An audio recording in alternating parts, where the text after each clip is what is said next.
जैन शासन भेद ज्ञान की बात करता है कि भैया ये दूध और पानी की तरह मिले हुए हैं, तुम्हें एक दिखते हैं लेकिन एक है नहीं। रमेश जी, अपना अपना कार्य कर। तुम्हारा कार्य क्या है बताओ? मेरा कार्य क्या है? मैं जो हूँ, मैं कौन हूँ? मैं अखंड आनंद कंद अभेद चिदानंद। ठीक है। अखंड माने मेरे में खंड खंडपना होने वाला नहीं है, अखंडित वस्तु हूँ। आनंद कंद, आनंद कंद समझते हो? एक जमी कंद बोलते हैं, सकर कंद, कंद। कंद माने होता है उससे भरा हुआ। समझ में आया? लवा। तो अपना आत्मा आनंद कंद है, माने उसमें आनंद ही आनंद भरा हुआ। जब आनंद ही आनंद भरा है तो फिर आनंद मिलता क्यों नहीं?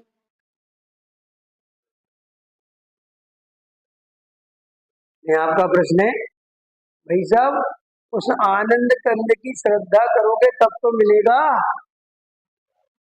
क्रमबद्ध पर्याय की श्रद्धा करोगे तब तो मिलेगा उसका। अरे दुनिया में भी किसी में आनंद है तो उसको जाके ग्रहण करोगे तब तो मिलेगा।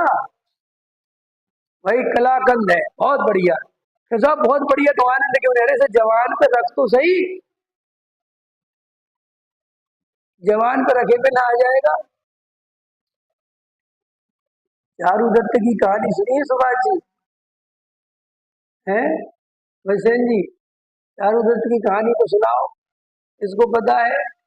वेश्या वाली, हाँ याद है? अरविंद जी पता है? बताओ। नहीं पता, भूल गए।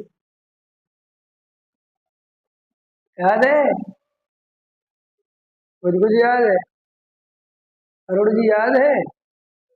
हाँ, 50 बार तो सुना चुके होंगे हम। हाँ, तो भैया वेश्या के पास जाने लगा, वेश्या में रम गया, जबकि पहले उसे जानबूझ के वेश्या के भेजा था। वो तो वो तो वो मेरा ही आदमी था भाई, समझ में आ गया? उसे शादी विवाह करने का राग नहीं आता। अब उसके माँ बाप ने कहा अरे क्या करे, तो वही ऐसा कुछ बनाव बनाया कि वेश्या के घर में घुस गया। अब वो वहां वैसा रंग राग में मस्त हो गया कि वो वेश्या के घर से ना निकले। अब ये समझ। अब शादी हुई, इतनी सुंदर स्त्री से शादी हुई, बहुत सुंदर लड़की शादी।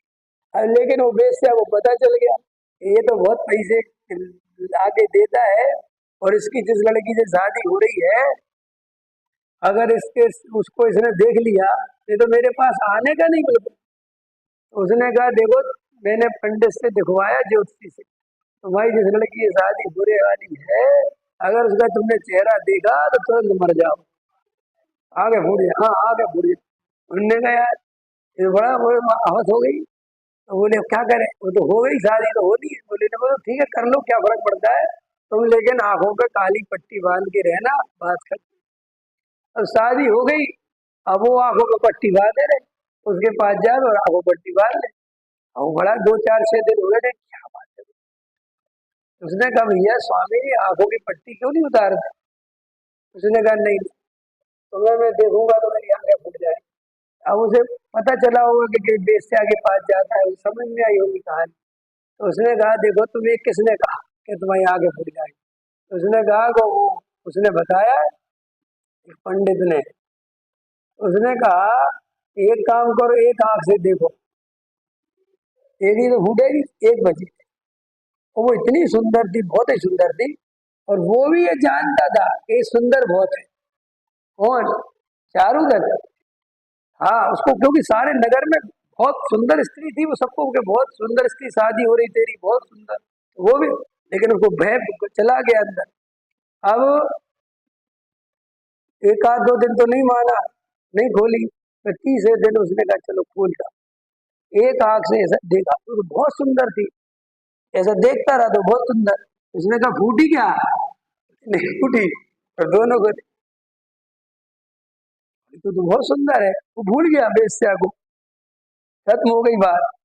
तो साहब वो उसकी पत्नी जिस समय वो पट्टी बांध के बैठा था वो सुंदर थी कि नहीं, वो रूपवान थी कि नहीं, वो आनंद देने वाली थी कि नहीं, ऐसा। लेकिन जब तू उसकी तरफ देखेगा ही नहीं तो वो क्या करे। ऐसे ही आत्मा तो आनंद कंद है, ज्ञानानंद है, चैतन्य का घन पिंड है। तो साहब है तो हमें आनंद है, तो उसकी तरफ देख तो सही। जब तू ये सड़े गले पंच इंद्री के विषय भोगों में और उनके जोड़ने में लगा रहता है, उन्हीं उन्हीं में सुख मानता है, तो वो आत्मा का आनंद तुझे मिलेगा कैसे पहले बोलो। कि नहीं साहब हम अभी थोड़ा देर आपकी बात सुनते हैं तो आनंद ले लेते हैं, फिर लेकिन भूख लगती है, फिर प्यास लगती है। अरे तुझे भूख नहीं लगती, तुझे प्यास नहीं लगती, तू क्यों मानता है कि तुझे भूख लगती है। तू तो आत्मा की दृष्टि रख, ऐसा पर भोजन करो कि नहीं। अरे भोजन अपनी योग्यता से वो शरीर को चलना है तो मिलेगा, विकल्प आएगा, भोजन कर लेना। तू उसे ऐसा क्यों परेशान होता है। तू तो अपने ज्ञायक पे बैठा रहे ना और देखता रहे, जो परिणमन हो रहा है उसे स्वीकार करता रहे, जैसा हो रहा है। तू क्यों उसका कर्ता बनता है। साहब वो पत्नी की झंझट है, अरे पत्नी की झंझट पत्नी में है, तेरे में पत्नी है ही नहीं। कि नहीं साहब पत्नी के प्रति तो राग है ना, पत्नी के प्रति जिसे राग है वो तू नहीं है।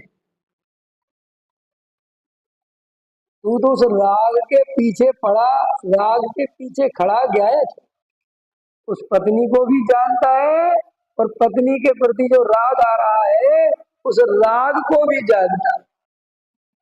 और चौथा ले चलो, जो जानता है उसको भी तू जानता है।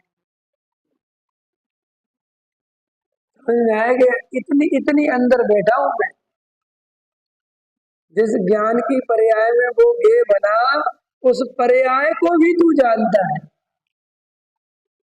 तू है ही नहीं, ना वो जानने वाली पर्याय तू, जो जानने में आया वो तू नहीं, चाहे वो विकल्प हो, चाहे वो राग हो, चाहे परद्रव्य हो। तू तो उन सब का जानने वाले का भी जानने वाला, ऐसा अखंड आनंद कंद चिदानंद चैतन्य त्रिकाली ध्रुव तत्व हूं मैं। अब इन पर्यायों की चिंता करे कि नहीं करे, कौन है तू चिंता करने वाला। प्रत्येक पर्याय अपनी योग्यता से अपने समय में हो रही है, उसमें कुछ नहीं कर रहा है। तू केवल जानता देखता है, इसको अपना स्वरूप मान। तो जाने देखे, ये काम तो करे कि नहीं करे। अरे भाई जानना देखना तो स्वभाव है, और स्वभाव में कुछ करना। नमक एक है कि खारापन तो करूं कम से कम, खारेपन का काम तो मेरा है। ये सुन भाषा ऐसी है कि काम तेरा है, लेकिन वास्तव में वो तो तेरा स्वभाव है। अगर आत्मा चाहे कि मैं जानने देखने का काम नहीं करूंगा तो वो कर नहीं सकता ये काम, वो तो जानेगा। डॉक्टर साहब समझाते थे कि कई लोग होशियार होते, हम आंख बंद कर लेंगे तो कैसे जाने। ऐसी बातें करते हो, कैसी बातें करते हो। आंख बंद करके भी ये आंखें बंद हो गई, ये जान रहे हो। हाँ, और उसके आंख बंद होने पर भी सब ज्ञान के बन रहे हैं। कोई आंख आंख बंद होने से के बढ़ जाते हैं, ये तो मान्यता मिथ्या। समझ में आया। तो इस तरीके से गहराई से मैं एक समय में अखंड आनंद कंद अभेद चिदानंद की मूर्ति हूँ, ऐसा मेरा स्वरूप है। मैं राग देश कसाय मेरा स्वरूप नहीं है, मैं इसको करने धरने वाला नहीं हूँ। ऐसा निर्णय करो और अनंत आनंद को भोगो अभी से। अनंत आकुलता खत्म, निर्भयता आ गई। देखो भाई, पर द्रव्य के कारण ही भय था, पर द्रव्य के कारण ही लालच था, पर द्रव्य के कारण ही मायाचारी थी, पर द्रव्य के कारण ही क्रोध था। ये सब कैसे। पर द्रव्य को अपनी इच्छा के अनुसार परिणमन कराना चाहता है लोभ, फिर उसको अपनी इच्छा के अनुसार परिणमन कराने के लिए जो साम दाम दंड भेद लगाता है वो माया चाह। और जब अपनी इच्छा के अनुसार परिणमन हो जाता है तो मैंने किया, इससे अहंकार। और जब अपनी इच्छा के अनुसार परिणमन नहीं होता तो आता है क्रोध। समझ में आया? तो क्रोध, मान, माया, लोभ। और जब हमने परद्रव्य को भिन्न ही मान लिया, स्वतंत्र ही मान लिया, तो क्रोध और मान, माया, लोभ आएंगे कैसे? आया समझ में? देखो भाई, महाभाग्य से ये अकर्ता ज्ञायक की बात सुनने मिली है, त्याग उपादान शून्य शक्ति की बात सुनने मिली है। अनादि काल से आत्मा होकर भी अपने को संयोग वाला, कसाय वाला, शरीर वाला, मन वचन काय वाला मानते रहे और इस आत्म स्वरूप को नहीं पहचाना, जिसके कारण चार गति परिभ्रमण 84 लाख योनि में जन्म मरण होता रहा और अनंत दुख को भोगते रहे। अब अनंत दुखों से छुट्टी होने का समय आ गया है। ये स्त्री पुत्र मकान दुकान तेरे नहीं है, ये सब संयोग है, कुछ समय की बात है। इनको छोड़ छाड़ के अपन किसी और पर्याय में चले जाएंगे। इन्हें अपना मानना, इनमें एकत्व करना, इनके कर्ता भोक्ता बनना, ये सब महामिथ्यात्व है, अनंत संसार का कारण है। इस सब का त्याग करो और आत्मा का अनुभव करो। इसी मंगल भावना के साथ अभी बात पूरी करता हूँ।